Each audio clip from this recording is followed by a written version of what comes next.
Setiap hari wanita penjaga toilet ini dihina, dituduh pencuri, bahkan dipaksa makan di dekat tempat sampah oleh pegawai perusahaan yang merasa dirinya paling hebat. Namun tidak ada yang tahu kalau wanita pendiam bernama Shen Lihua itu sebenarnya pemilik seluruh gedung dan pewaris tunggal perusahaan raksasa tersebut.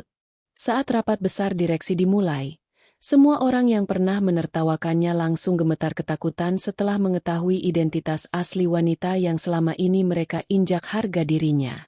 Halo semuanya. Semoga kalian yang menonton video ini selalu diberikan kesehatan, rezeki yang lancar, hati yang tenang, dan dijauhkan dari orang-orang yang suka merendahkan orang lain. Sebelum kita mulai dramanya, jangan lupa bantu tekan tombol subscribe, nyalakan lonceng notifikasi, dan tinggalkan like supaya channel ini semakin semangat upload drama-drama Cina seru setiap hari. Dan buat kalian yang sedang menonton, coba tulis di kolom komentar kalian menonton dari kota mana dan jam berapa sekarang. Siapa tahu ada yang satu daerah sama kalian. Nah, hari ini ada drama yang bikin emosi banget, tentang seorang penjaga toilet yang setiap hari dihina pegawai kantor, padahal sebenarnya dia adalah pemilik perusahaan tersebut. Dan saat identitas aslinya terbongkar, semua orang langsung menyesal terlambat. Pagi itu hujan turun deras di kota Hangzhou ketika Shen Lihua berjalan pelan memasuki gedung megah milik Yongsheng Capital sambil membawa ember biru dan alat pel lantai. Tidak ada seorang pun yang memperhatikannya kecuali tatapan sinis para pegawai yang baru datang bekerja. Seorang wanita berambut pendek bernama Chao Meilin langsung menutup hidung begitu melihat Lihua lewat di dekat meja resepsionis. Astaga, baru pagi sudah bau cairan pembersih.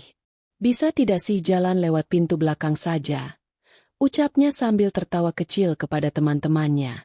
Beberapa pegawai lain ikut tersenyum meremehkan seolah keberadaan Lihua hanyalah bayangan kotor di gedung mewah itu. Lihua hanya diam lalu menunduk sambil terus berjalan menuju toilet lantai 3. Saat sedang membersihkan wastafel, seorang supervisor bernama Kuo Jian tiba-tiba masuk sambil membentak keras. "Hei perempuan tua, kenapa lantainya masih basah? Kalau direktur terpeleset bagaimana? Kau mau ganti rugi?" Lihua mencoba menjelaskan dengan tenang. "Maaf Tuan Kuo, saya baru selesai membersihkan." Namun pria itu malah menendang ember hingga air kotor tumpah ke sepatu Lihua. "Dasar tidak becus. Orang seperti kamu pantasnya kerja di jalanan." Teriaknya keras sampai pegawai lain keluar melihat keributan itu. Mereka malah tertawa melihat Lihua berlutut membersihkan air yang tumpah. Di kantin siang hari, Lihua duduk sendirian sambil memakan nasi sederhana dengan telur rebus. Seorang pegawai pria bernama Suren lewat sambil berkata pelan namun sengaja terdengar. Katanya orang miskin suka mencuri makanan di kantor. Beberapa orang tertawa lagi. Tidak ada yang tahu bahwa wanita yang mereka hina itu sebenarnya adalah pemegang saham terbesar perusahaan yang sengaja menyamar untuk mencari siapa saja manusia busuk di dalam gedung miliknya sendiri. Hari berikutnya suasana kantor Yongsheng Capital semakin kacau karena kabar akan dipilihnya direktur utama baru mulai menyebar ke seluruh gedung. Semua manajer sibuk mencari muka dan saling menjatuhkan demi mendapatkan posisi tertinggi itu. Shen Lihua tetap menjalani pekerjaannya sebagai penjaga toilet sambil diam-diam mengamati semua tingkah pegawai di perusahaan tersebut. Saat sedang mengganti tisu di toilet wanita lantai 5, ia mendengar dua pegawai sedang bergosip di dekat cermin. "Aku dengar Kuo Jian menyuap dewan direksi supaya naik jabatan." Wanita satunya langsung tertawa kecil. "Ah biasa, di perusahaan ini siapa yang punya uang pasti menang." Lihua hanya diam sambil menunduk. Tidak lama kemudian, Chao Meilin masuk dengan wajah kesal lalu melempar gelas kopi kosong ke arah tempat sampah hingga mengenai kaki Lihua. "Bersihkan sekarang. Jangan bikin kantor terlihat murahan." Lihua mengambil gelas itu perlahan tanpa marah sedikit pun. Sikap tenangnya justru membuat Meilin semakin sebal. Saat sore tiba, sebuah jam tangan mahal milik salah satu manajer tiba-tiba hilang. Seluruh kantor langsung panik. Tanpa mencari bukti, Kuo Jian kembali menunjuk Lihua. Sudah pasti perempuan miskin itu yang ambil. Dari wajahnya saja kelihatan licik. Lihua mengangkat wajahnya perlahan lalu berkata pelan, Saya tidak mengambil apapun. Namun Kuo Jian langsung menarik tas lusuh milik Li Hua dan menggeledahnya di depan semua pegawai. Isinya hanya obat-obatan, dompet tua, dan beberapa roti murah. Semua orang menatap hina seolah kemiskinan adalah sebuah kejahatan. Tiba-tiba seorang pegawai bagian keuangan bernama Han Sen datang menghentikan mereka. Tuan Kuo, jam tangan itu tadi tertinggal di ruang rapat. Saya menemukannya. Ruangan langsung sunyi. Wajah Kuo Jian memerah malu, tetapi bukannya meminta maaf ia malah mendengus kesal. Lain kali jangan terlihat mencurigakan. Setelah semua pergi, Han Sen membantu membereskan barang-barang Li Hua yang berserakan. Bibi Shen, Anda tidak apa-apa? Tanyanya tulus. Untuk pertama kalinya hari itu, Li Hua tersenyum kecil. Di dalam hatinya ia mulai sadar, di antara begitu banyak manusia palsu, masih ada satu orang yang memiliki hati bersih. Malam itu Shen Li Hua duduk sendirian di apartemen kecil sederhana yang ia sewa dekat Sungai Qiantang. Tempat itu sengaja dipilih agar tidak ada seorang pun mengenal identitas aslinya sebagai pewaris tunggal Yongsheng Capital. Di meja kayu kecil terletak sebuah foto lama dirinya bersama sang ayah, Shen Gowei, pendiri perusahaan raksasa tersebut. Ayahnya pernah berkata sebelum meninggal, perusahaan bisa dibangun dengan uang, tetapi tidak bisa bertahan tanpa manusia yang benar. Kata-kata itu terus terngiang di kepala Li Hua selama penyamarannya. Keesokan paginya ia kembali bekerja seperti biasa. Saat sedang mengepel koridor lantai 7, ia melihat Kuo Jian diam-diam memasukkan amplop tebal ke dalam tas seorang anggota direksi bernama Liang Fu. Saya harap Tuan Liang mendukung saya nanti, bisik Kuo Jian sambil tersenyum licik. Liang Fu tertawa kecil lalu menyimpan amplop itu tanpa rasa malu. Li Hua melihat semuanya dari kejauhan sambil tetap berpura-pura membersihkan lantai. Tidak lama kemudian, seorang office boy tua bernama Pak Luo dimarahi habis-habisan karena terlambat mengantar dokumen. Orang tua tidak berguna. Kalau bukan karena kasihan, kau sudah dipecat. Bentak Chow Melin keras di depan banyak pegawai. Pak Luo hanya menunduk gemetar sambil meminta maaf berkali-kali. Saat semua pergi, Li Hua diam-diam membantu membereskan dokumen yang jatuh. Terima kasih Nona Shen, ucap Pak Luo lirih. Siang harinya, Han Sen menghampiri Li Hua di kantin lalu meletakkan semangkuk sup hangat di depannya. Cuaca dingin, jangan hanya makan roti terus. Li Hua menatap pria itu beberapa detik. Han Sen bukan orang tampan paling mencolok di kantor, tetapi sorot matanya berbeda dari pegawai lain. Tidak ada hinaan atau rasa jijik di sana. Kenapa kamu baik kepada saya? Tanya Li Hua pelan. Han Sen tersenyum kecil. Karena ibu saya dulu juga bekerja sebagai petugas kebersihan. Jawaban sederhana itu membuat hati Li Hua bergetar. Di saat yang sama, semakin banyak wajah asli manusia di perusahaan mulai terbuka di depan matanya. Beberapa hari kemudian seluruh pegawai Yongsheng Capital sibuk mempersiapkan pesta makan malam bersama investor besar dari Beijing. Semua divisi terlihat tegang karena acara itu akan menentukan masa depan perusahaan. Shen Li Hua ditugaskan membersihkan ballroom utama sebelum tamu datang. Saat ia sedang menyusun kursi, Chow Melin tiba-tiba menghampiri dengan nada menghina. Jangan sentuh dekorasi mahal itu dengan tangan kotormu. Belum sempat Li Hua menjawab, Melin sengaja menjatuhkan baki gelas anggur ke lantai hingga pecah berantakan. Lihat tuh, gara-gara kamu aku jadi kaget. Padahal semua orang jelas melihat Melin sendiri yang menjatuhkannya. Namun Kuo Jian malah ikut memarahi Li Hua. Kalau acara malam ini gagal, gajimu tidak akan cukup buat ganti rugi. Li Hua tetap diam sambil membersihkan pecahan kaca dengan tangan kosong hingga jarinya terluka. Darah menetes perlahan ke lantai marmer putih, tetapi tidak ada satupun pegawai yang peduli. Saat malam tiba, para tamu mulai berdatangan memakai pakaian mahal dan perhiasan mewah. Li Hua berdiri di pojok ruangan sambil memperhatikan semua orang. Tiba-tiba salah satu investor tua bernama Tuan Feng menatap Li Hua lama dengan wajah bingung. Ia seperti mengenali wanita itu. Jantung Li Hua langsung berdegup cepat. Untungnya sebelum pria itu mendekat, Kuo Jian buru-buru menghalangi sambil tertawa. Maaf Tuan Feng, itu hanya petugas toilet. Tuan Feng mengangguk pelan meski masih terlihat curiga. Di tengah pesta, Hans Hen diam-diam membawa plester untuk jari Li Hua yang terluka. Kalau terluka harus diobati, katanya pelan. Li Hua tersenyum kecil. Namun belum sempat suasana menjadi hangat, Mei Lin tiba-tiba berteriak keras. Kalung berlian saya hilang. Semua orang panik. Mata para pegawai langsung mengarah kepada Li Hua seperti sekawanan serigala menemukan mangsa. Tangkap dia, teriak Kuo Jian tanpa berpikir panjang. Li Hua hanya berdiri diam di tengah ballroom mewah sambil menatap satu persatu wajah orang yang begitu mudah menuduh manusia lain tanpa bukti sedikit pun.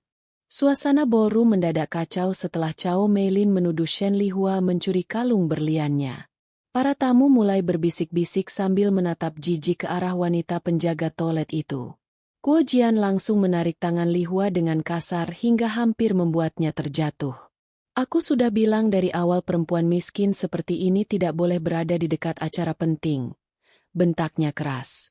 Li Hua mencoba melepaskan tangannya perlahan. Saya tidak mengambil apapun. Namun tidak ada yang mau mendengar penjelasannya. Mei Lin bahkan mulai menangis pura-pura sambil menunjuk wajah Li Hua. Tadi dia satu-satunya orang yang dekat dengan meja saya. Beberapa security datang mendekat. Salah satu dari mereka terlihat ragu. Tetapi Kuo Jian langsung memerintah dengan nada tinggi. Periksa tubuhnya sekarang juga. Hans Hen yang baru datang dari ruang arsip langsung menghentikan mereka. Kalian tidak bisa memperlakukan orang seperti penjahat tanpa bukti. Kuo Jian tertawa sinis. Kenapa? Kau membela wanita tua miskin ini? Jangan bilang kalian punya hubungan spesial. Beberapa pegawai langsung tertawa mengejek. Wajah Hans Hen memerah menahan marah. Saat keadaan semakin tegang, seorang pelayan hotel tiba-tiba berlari membawa sesuatu. Maaf, apakah ini kalung yang hilang? Semua orang langsung terdiam. Ternyata kalung itu tertinggal di ruang rias dan ditemukan di bawah sofa. Wajah Cao Meilin langsung pucat. Namun bukannya malu, ia malah berkata dingin. Ya sudah, berarti hanya salah paham. Li Hua menatap wanita itu tanpa ekspresi.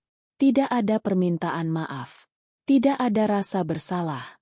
Setelah pesta selesai, Li Hua kembali membersihkan ruangan sendirian seperti tidak terjadi apa-apa. Hans Hen menghampirinya pelan. Kenapa Anda terus diam saat diperlakukan seperti itu? Li Hua berhenti sejenak lalu tersenyum tipis. Kadang manusia akan menunjukkan wajah aslinya ketika mereka merasa lebih tinggi dari orang lain.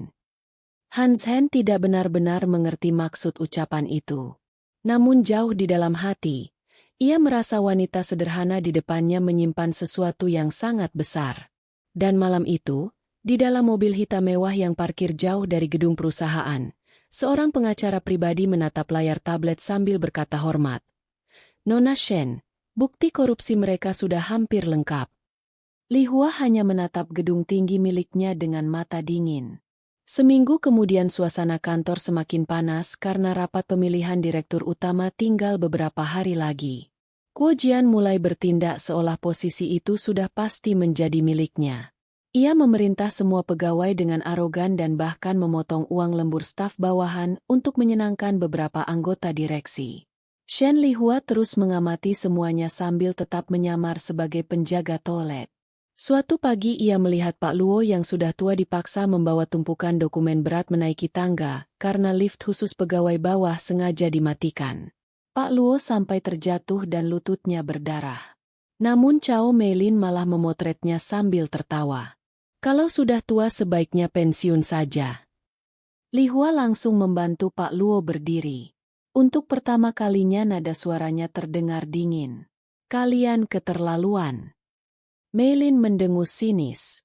Petugas toilet berani mengajari kami. Tidak lama kemudian Hans Hen datang membantu membawa dokumen. Kalau perusahaan terus memperlakukan orang seperti ini, cepat atau lambat akan hancur, ucapnya kesal. Kuo Jian yang mendengar itu langsung menatap tajam. Hati-hati bicara kalau tidak mau kariermu selesai. Siang harinya, Hans Hen dipanggil ke ruang manajer. Di sana Kuo Jian melempar map laporan ke meja sambil berkata dingin. Aku dengar kau terlalu dekat dengan petugas toilet itu. Jangan lupa statusmu. Hans Hen menjawab tegas.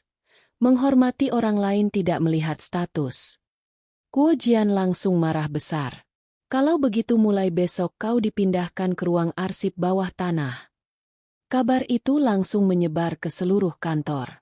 Banyak pegawai mulai menjauhi Hans Hen karena takut ikut terkena masalah. Namun pria itu sama sekali tidak menyesal. Saat sore tiba, Li Hua menghampirinya di ruang arsip yang sempit dan berdebu. Karena saya, kamu jadi diperlakukan buruk, katanya pelan. Hans Hen tersenyum kecil meski wajahnya lelah. Tidak apa-apa. Setidaknya saya masih bisa tidur tenang. Jawaban itu membuat hati Li Hua semakin yakin bahwa pria sederhana ini berbeda dari manusia lain di perusahaan tersebut. Dan tanpa diketahui siapapun, malam itu Li Hua akhirnya memberi perintah kepada pengacaranya.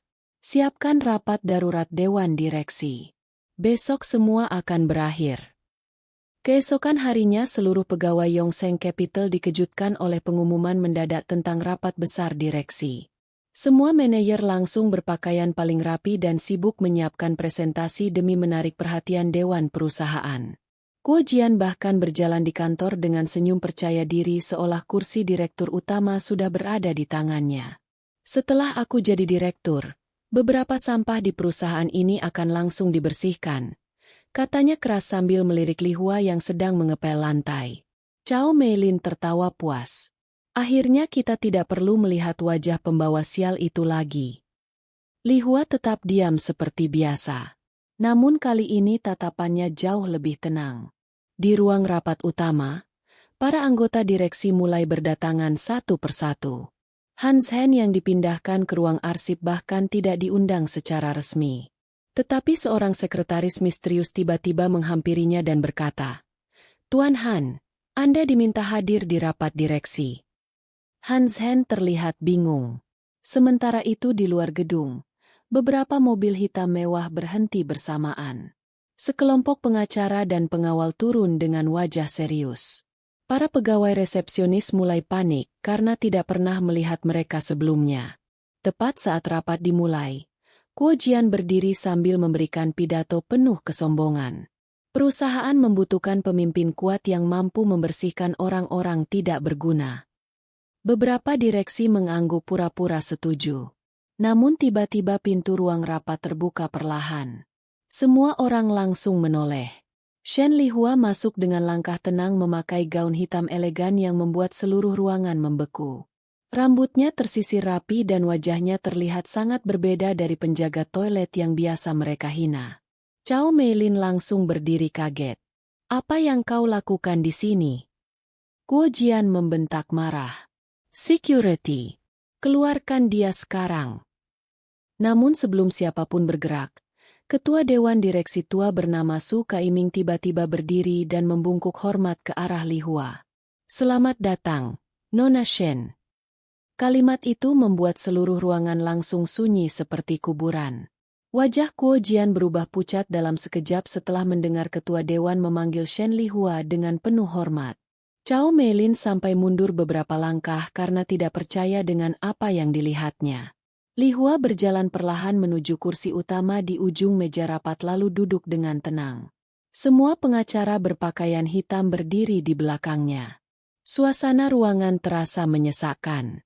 Su Kaiming berdeham pelan sebelum berkata, Izinkan saya memperkenalkan pemegang saham terbesar sekaligus pemilik utama Yongsheng Capital, Nona Shen Li Hua. Beberapa direksi langsung berdiri panik. Ada yang sampai hampir menjatuhkan dokumen di tangannya. Kuo Jian gemetar sambil memaksakan senyum. Ini pasti salah paham.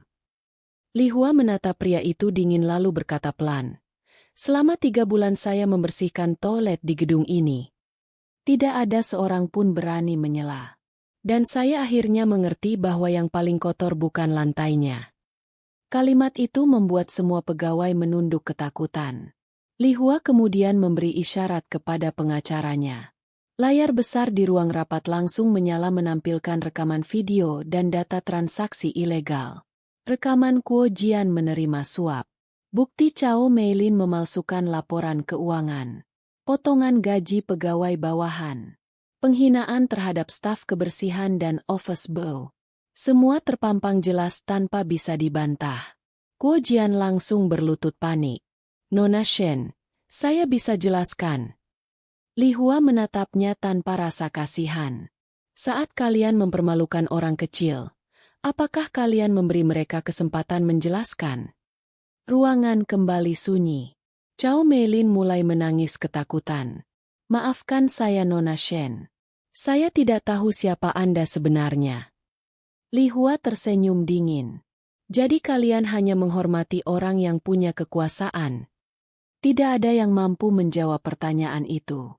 Hans Hen yang berdiri di sudut ruangan hanya bisa menatap Li Hua dengan wajah terkejut. Baru sekarang ia sadar bahwa wanita sederhana yang selama ini ia bantu ternyata adalah pemilik seluruh perusahaan. Setelah semua bukti korupsi diputar, suasana ruang rapat berubah menjadi penuh ketakutan. Tidak ada lagi wajah sombong atau tawa hina dari para pegawai yang dulu merendahkan Shen Li Hua. Kuo Jian masih berlutut sambil gemetar hebat. Nona Shen, saya mohon beri saya kesempatan sekali lagi. Saya sudah bekerja bertahun-tahun di perusahaan ini. Li Hua menatap pria itu lama sebelum menjawab dingin. Justru karena orang seperti kamu bertahan terlalu lama, perusahaan ini hampir hancur. Cao Meilin langsung ikut menangis sambil mencoba mendekat. Saya hanya ikut perintah atasan. Namun salah satu pengacara segera menghentikannya. Li Hua kemudian berdiri perlahan dan berjalan mengelilingi meja rapat. Suara langkah hak sepatunya terdengar jelas di ruangan yang sunyi. Kalian menghina petugas kebersihan, menindas pegawai lemah, mencuri uang perusahaan, dan mengira tidak akan pernah ketahuan. Tatapannya berubah tajam. Hari ini kalian belajar satu hal. Jangan pernah menilai harga manusia dari pakaiannya. Su Kaiming kemudian menyerahkan beberapa dokumen resmi kepada para security. Satu persatu nama pegawai korup langsung diumumkan untuk dipecat dan diproses hukum. Kuo Jian sampai jatuh terduduk ketika security menariknya keluar ruangan. Nona Shen, tolong ampuni saya. Teriaknya putus asa. Namun Li Hua bahkan tidak menoleh lagi. Setelah semua manusia busuk keluar, ruangan menjadi jauh lebih tenang. Li Hua lalu memandang Hans Hen yang masih berdiri bingung di sudut ruangan. Tuan Han, kemarilah. Hans Hen berjalan perlahan dengan gugup. Selama saya menyamar, hanya Anda yang memperlakukan saya seperti manusia biasa. Hans Hen langsung menunduk malu. Saya hanya melakukan hal yang seharusnya. Li Hua tersenyum tipis. Justru karena itulah Anda berbeda. Semua anggota direksi mulai saling berpandangan penasaran. Mereka merasa keputusan besar akan segera diumumkan di ruangan itu. Seluruh anggota direksi menatap Shen Li Hua tanpa berani berbicara sedikit pun. Wanita yang dulu mereka kira hanya penjaga toilet kini berdiri sebagai pemilik tunggal Yongsheng Capital dengan aura dingin yang membuat seluruh ruangan tegang. Hans Hen masih terlihat kebingungan ketika Li Hua mengambil sebuah map hitam dari tangan pengacara pribadinya. Mulai hari ini, ucap Li Hua pelan namun tegas, jabatan direktur utama perusahaan akan diberikan kepada Hans Hen. Ruangan langsung gempar. Beberapa anggota direksi terlihat tidak percaya. Salah satu dari mereka bahkan berdiri dan berkata gugup, tetapi Tuan Han hanya pegawai biasa. Li Hua menatap pria itu tajam. Karena itulah dia pantas memimpin. Dia tidak haus kekuasaan. Hans Hen langsung menggeleng panik. Nona Shen, saya tidak yakin mampu. Namun Li Hua tersenyum kecil. Kemampuan bisa dipelajari. Hati yang baik tidak bisa dibeli. Kata-kata itu membuat seluruh ruangan kembali diam. Di luar gedung, para pegawai mulai panik ketika mendengar berita pemecatan massal. Banyak orang yang dulu suka menghina Li Hua kini ketakutan kehilangan pekerjaan dan reputasi mereka. Sementara itu Pak Luo yang selama ini diperlakukan buruk akhirnya dipanggil ke ruang utama perusahaan. Dengan mata berkaca-kaca pria tua itu menerima surat kenaikan jabatan sebagai kepala logistik. Saya tidak pernah menyangka hidup saya berubah seperti ini, katanya haru. Li Hua hanya tersenyum hangat. Sebelum meninggalkan ruang rapat, ia berdiri sejenak lalu berkata kepada semua orang, perusahaan ini tidak membutuhkan manusia paling pintar. Saya membutuhkan manusia yang masih tahu cara menghormati orang lain. Kalimat itu langsung menyebar ke seluruh gedung. Sejak hari itu suasana perusahaan berubah total. Tidak ada lagi pegawai yang berani merendahkan petugas kebersihan atau office boy. Dan setiap kali orang melihat Han Sen berjalan melewati koridor utama sebagai direktur baru, mereka selalu teringat satu hal menakutkan. Kadang orang yang terlihat paling sederhana ternyata adalah orang paling berkuasa di ruangan tersebut.